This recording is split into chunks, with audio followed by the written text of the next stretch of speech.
Hi, how we doing, folks? Your boy Marcos 1205, numbers after the name. Tight Tuesday, man. Close gameplay. Come down to the limit, to the wall, to the wire. And I think this is where I get the final challenge done over here with the Nomad, with hives and whatnot. I believe that this is the game that gets done over here, and I want to talk a little bit about that, man. I just wrapped up all my hero camos for all my specialists. It's done. It's over. C'est fini, unless they really release like the 10th specialist, if that's even a thing. We'll see. But for now, it's all done. Over. Deuces. If they announce the 10th specialist and they give it to us in a supply drop, man, how grimy would that be? We'll talk about supply drops. Probably not this one. Maybe next video. I'll give my 2 cents on a topic that I think is pretty straightforward. How you feel about it? There really isn't there's some room, some wiggle room, but it's not.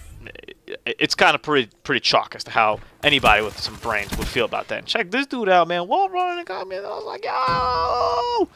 So, the Nomad, the hives, you got to get 6 hive kills in one game. I initially thought I'm running out of voice. I'm actually got a little bit of a cold or some allergies, man. The temperature will be crazy over here, man. We had opening day yesterday over here at baseball. They couldn't play any games, man. It was cold, freezing, snowing. I'm like, all right, well, opening day tomorrow. No biggie. I like when they say, it's like, oh, we'll postpone until Tuesday. And I'm like, did you even check the weather for Tuesday, bro? It's going to be snowing again, man. What's wrong with you, B? They ain't playing any games anytime soon. Digress.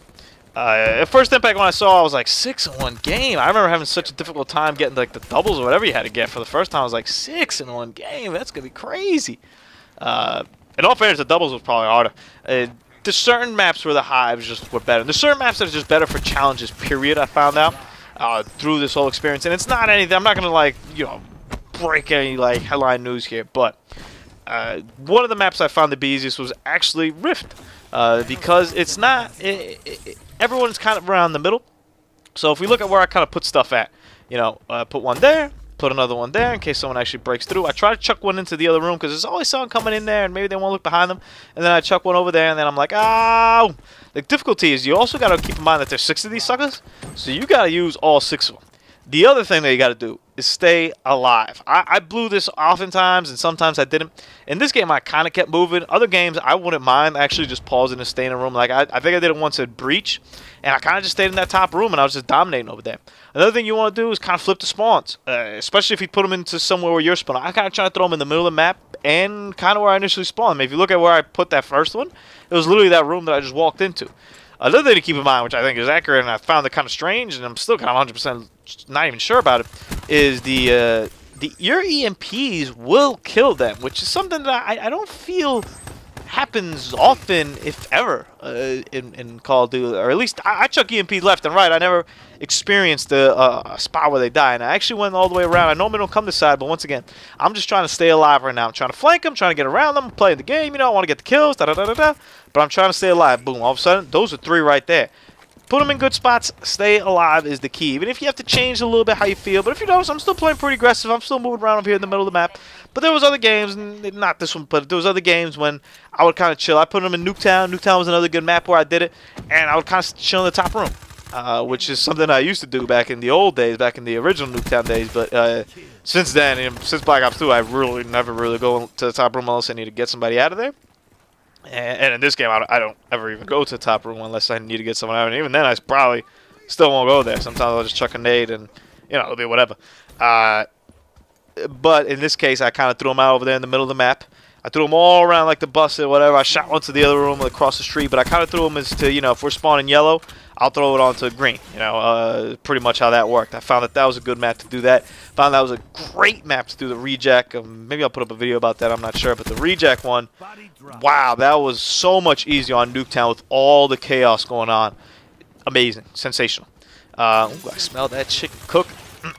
Got myself some baked chicken.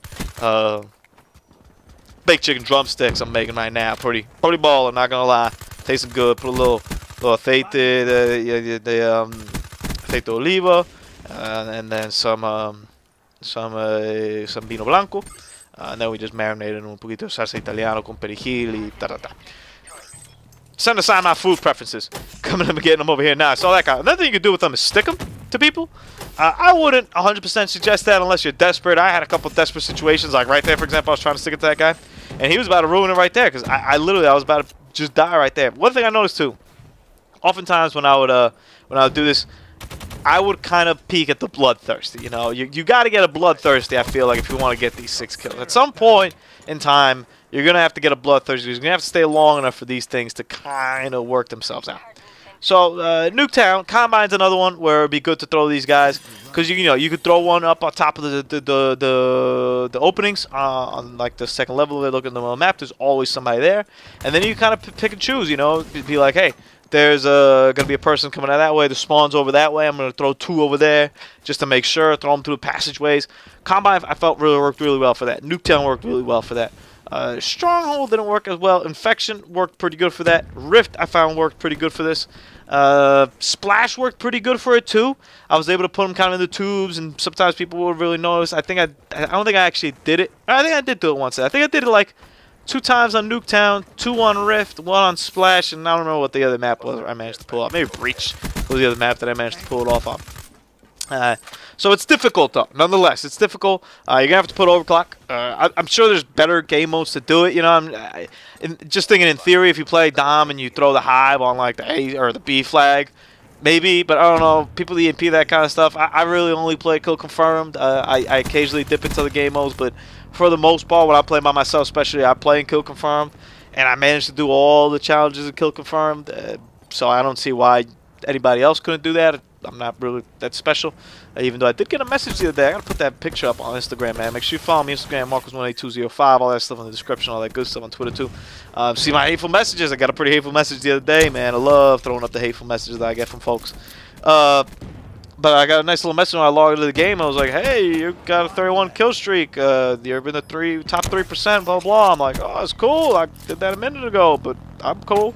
Check this guy, man. I'm trying to take this damn thing in the air. I'm like, yo. Another tip that I can give about this is maximizing your points. I mean, this is all based on you getting points and you know, kills and whatnot and tags and blah, blah, blah. So make sure you put an emphasis along with the overclock and along with, you know, just push up the pace a little bit. I kind of let my KD falter a little bit in the sense that I was pushing. I was really aggressive. I really wanted to get in and out of gunfights, just get a lot of points. Even if I were to die right afterwards, I still wanted to kind of get in the nitty-gritty over there. So don't be too scared when you see the Nomad one. It is one of the tougher ones. I felt like if I had to rank all these, I would probably put Reject, or I'd probably put, honestly, Glitch #1. Glitch was tough, man. Anything that relies on other people, and all these kind of rely on other people to a certain extent, but I feel like I have a lot more control over the Scythe, for example, than I do, or a Ripper, than I do over Reject, you know, over Glitch, where I kind of need a person to be somewhere for me to glitch over there. Glitch is probably the hardest, followed by Reject, and then followed by my dude right here with the hives. It's cool, dude, to wrap up the specialist, because now I kind of have to pick which one am I going to use mainly. I've leaned this whole time towards the Scythe. I think it's something that I find really powerful and in good games I could earn 2 to 3 times. I'm starting to really like combat focus a lot, especially since I like running big kill streaks. I'm a big combat focus guy. I'm kind of just going to play it off here by both of those and see where it goes, you know, see which one I get more comfortable with, and see how long they take to get. I mean, I imagine combat focus, I could probably get it 2 more times, or maybe even 3 on a good game than I could the Scythe. So it's going to be interesting. Let me know what specialties you guys roll with. If you keep switching it up, you know, I'm not... I customarily, I'm a pretty standard guy. So once I finish all the camos with my guns, and once I finish all my camos, in this case the specialist, I normally pick one I'm going to use. You know, when it comes to the guns, I have a couple that I use for different maps, and I'm not sure if I'm going to mix and match specialists for different maps. I'm not sure if that would be even a good thing to do. You know, I'm not sure if in a map like Combine, if combat focus, maybe I find out that the hives are better. Like, I'm not sure if I'm going to be doing that, and that's a lot of things to be toggling through the menu in and out. I kind of do that with score streaks, so I can't imagine adding specialists now to that. I mean, at the end of it, I'm going to need some more time in between games just because I'm going to be like, oh, I need to change this, I need to change that. For guns, I kind of set up different classes, and sometimes I'll set up a class just for a certain map. But for the most part, it's, you know, hey, here's my anti-air class, here's my anti-sentry gun class, and RAP class, here's my assault class, here's my LMG, here's my shotty, and here's my SMG. You know, that's kind of like how I have it. And then I'll have one that's, you know, I'll play with something, I'm trying to figure something out, I'm earning one thing over here. And check this out, man. Just to bring it up over here. Tied game, recognizing the situation. I pulled back because I saw that the sixth sense was telling me there was someone behind me, and I didn't want to jump up and make that gunfight that way. I wanted to kind of see if he would come out. I felt like he was going to come out. He dropped right in front of me, which I got a little bit lucky in that sense. Comes over there, get that last kill, jump up for the tag, disregard my life and disregard all human life in terms of this. I managed to get that damn kill with the Safari Camo. I'll talk a little bit about supply drops tomorrow, man. I'll give you guys a 411, the 112, the 6-13. I'm just throwing digits out. They don't even mean anything. You pull Marcos, man. Make sure you subscribe to the channel, like all the videos, share, subscribe, all that beautiful stuff. Keeps the channel alive, man. Deuces.